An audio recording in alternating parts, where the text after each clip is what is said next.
Welcome to the Truth in My Days podcast, where we defend the Word of God against the challenges of men.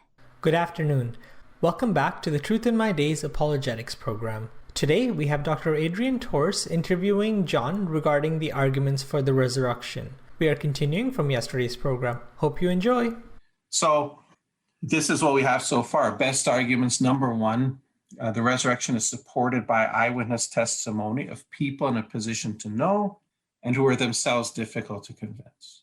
Number two, this eyewitness testimony is recorded in the gospel books, which were written very early. No chance of legendary accretions, therefore, because there are plenty of eyewitnesses still around to debunk any false claims the gospel books might make. That's what we've gotten so far. Let's move on to the best argument, number three. And this is touching on something you asked about before. Best argument number three is the message for which early Christians sincerely died. Now, would people die for a lie? Well, they might, but only if they believe it to be true. They could mistakenly believe a lie to be true and die for it. But no one would die for something that they know to be a lie. The disciples were in a position to know. If Jesus was dead and they just made up the stories that he came back from the dead, they would know that he was still dead. So why would they fake this message? Well, one fakes a message for certain reasons: to gain wealth and or power and or prestige. One does not fake a message that calls one to turn the other cheek, to love his enemies, to suffer persecution and martyrdom, and then die for that message knowing it to be a lie. And especially Jewish people who are waiting for Messiah and waiting for a violent overthrow of the Roman oppressors. They're not going to make up a message that's exactly the opposite, that calls for submission to your enemies, and then die for that. Best argument number four, testimony of Josephus. Now, you may never have heard of Josephus before. He's actually a very important historian who lived in the first century. He's a Jewish historian. He was born in the year 37. 4 years after Jesus' resurrection, died in the year 100.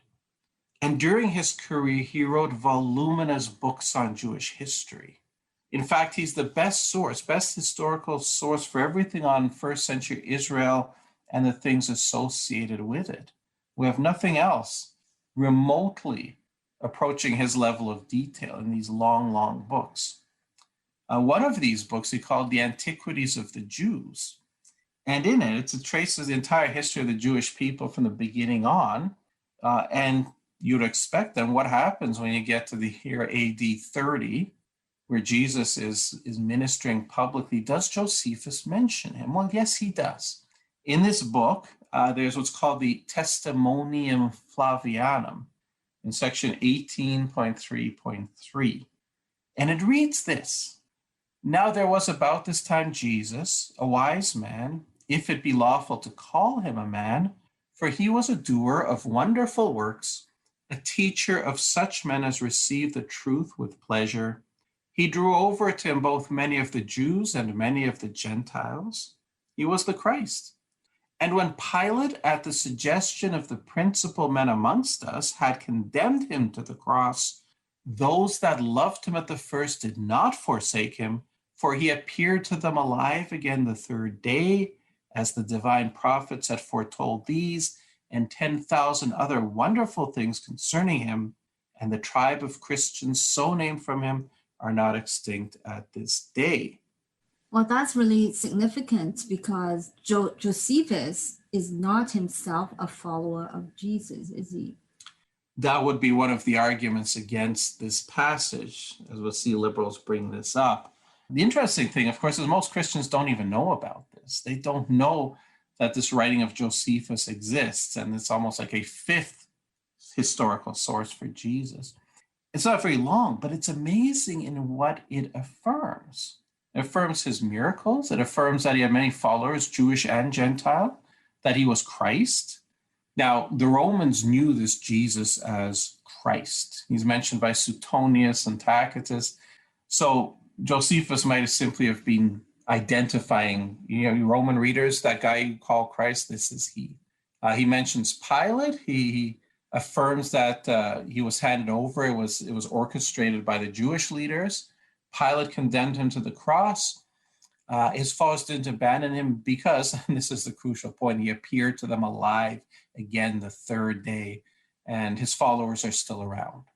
And this is amazing. But again, he's writing in the period 37 to 100. This particular book was in the later part of that, but the eyewitnesses are still around. The evidence is adequate for him to honestly record the conclusion he reaches based on the evidence. I suppose that liberal skeptics and scholars attack this, don't they? Naturally, they have to do that because this is such good evidence for Jesus. Now, it should be noted that no scholar challenged it for 1,700 years or so. Scholars who today, skeptical scholars, want to claim that this is not authentic, that Christians inserted this. But nobody said that for 1,700 years. Thereabouts. It was not until the time of the Enlightenment, where the ethos became the goal to drive God out of society, which meant discrediting Christianity. It was at that point that these fake, specious arguments against this testimony arose, and quelle surprise, most evangelical scholars again caved and ended up with this Faustian bargain with the liberals, where they would say, if you guys admit that parts of it are authentic, we're willing to throw out everything significant. Which is, I don't think they did it exactly in those terms, but that's what it ends up coming to. The arguments that are made, really, they're not good arguments. What sort of arguments? Their showpiece argument, the main one, that's what you alluded to just a moment ago, is that Josephus was not a Christian, and an unconverted Jew would not write such things. Anyone who believed Jesus rose from the dead would surely have become a Christian. What would you say to that? Well, it's not a good argument. The first and obvious question is, how do we know that he was not a Christian? How do we know he did not convert? Well, the skeptics will point to the testimony of Eusebius, some early Christian writer in the 4th century, telling us that Josephus was not a Christian. The strange thing here is, skeptical scholars love to say you can't trust the early church fathers. You can't trust what they say. They insist on that. You can't trust about who wrote the gospel books. You can't trust about when the gospel books were written. You can't trust them. Except when one of them says something they like, then, suddenly, we should believe what he says. That's special pleading. That's already a problem. Also, just because Eusebius says that he's not a Christian, it doesn't mean that he never became a Christian. I mean, a lot of times it takes some time for someone to think about things and make the decision to convert. Yes, although Eusebius is writing a good 200 years after Josephus' death. I see. However, your point is well taken, because he might have converted and it wasn't publicly known. He may have been a secret convert. It happened. We read in John 12:42, nevertheless, even among the rulers, many believed in him, but because of the Pharisees, they did not confess him, lest they should be put out of the synagogue. And Josephus was, in fact, a Pharisee, so you can see how he would not want to admit publicly that he converted. We see an example of that in John 19:38, where we read, after this, Joseph of Arimathea, being a disciple of Jesus, but secretly, for fear of the Jews, asked Pilate that he might take away the body of Jesus. So there were secret followers of Jesus. Josephus might have been one. We don't know. But the third point, and the one that buries this argument, is it's based on the claim that if you believe Jesus rose from the dead, you would convert. If you're Jewish and you believe Jesus rose from the dead, you would convert to Christianity, and that is false. We have proof of that, a very vivid illustration from the 20th century Jewish scholar, Rabbi Pinchas Lapid. Lapid set out actually to prove that the resurrection was false. The accounts of the resurrection were false, and he studied the evidence, but he did it honestly. And he came to the conclusion that the evidence says, yes, Jesus rose from the dead. And we've heard of other such testimonies, people like Sir William Ramsay and Frank Morrison, and modern ones as well. But here's the difference. Lapid didn't convert. Lapid stayed Jewish, concluded Jesus rose from the dead, but he said, well, that's just for the Gentiles. We have our own covenant. He did not convert. So the claim that a Jew who came to believe that Jesus rose from the dead would necessarily convert is false. And that settles this argument, this showpiece argument against Josephus' testimony. Well, that's certainly true, because you can show someone and argue with them logically and show them evidence that Christianity is true. It doesn't mean that that person is going to then become a Christian. Yes.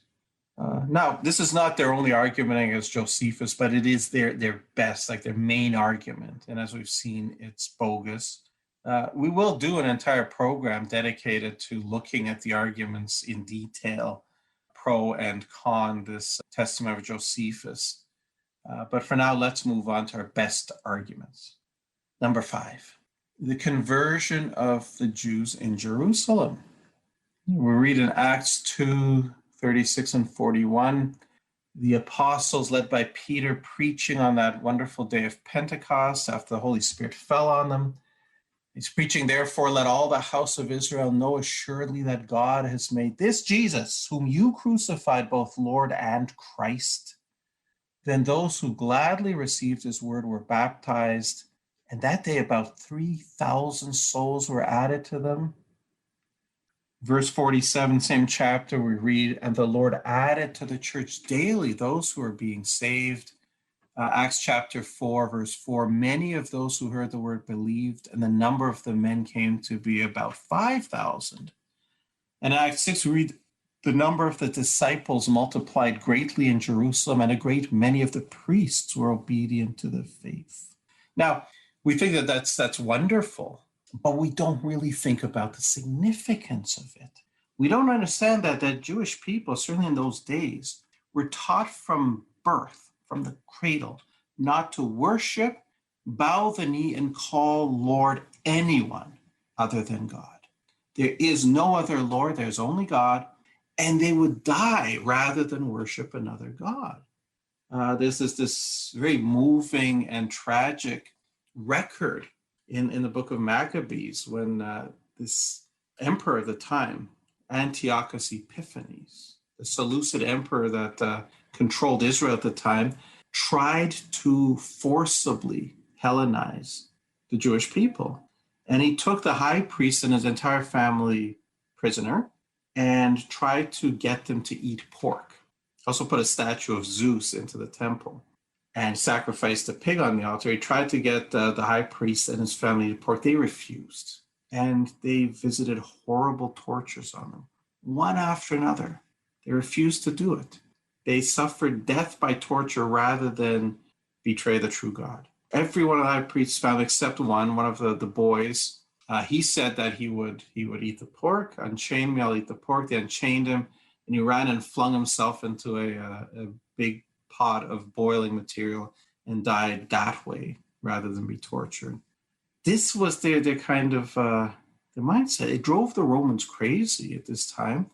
Unlike the other conquered peoples, they were not willing to accept Roman gods. They were not willing to bow the knee and call Lord anyone other than God. So at this point, we have to ask, what convinced thousands of them in short order to bow the knee to Jesus and call him Lord and worship him? What could have prevailed upon them to do that, if not the resurrection? Thank you, everyone, for listening today. Unfortunately, we have run out of time, but please join us for the next part, same time and same place. If you enjoy our content and think this is important material, the best compliment you can pay is by sharing this with your friends and family. This helps us out a lot. Also, if you enjoyed today's program, please like, comment, share, and subscribe to this podcast. We would love to hear from you. Thank you for listening to the Truth in My Days podcast with John Torse. We would love to hear from you. Please feel free to share any questions or comments you may have. You can reach us on Facebook, Instagram, MeWe, and YouTube. Simply search Truth in My Days as one word. Again, Truth in My Days as one word, no spaces in between. And you can connect with us. You may also visit our website for more comprehensive material and to learn more about our ministry. Our website is truthinmydays.com. Thank you.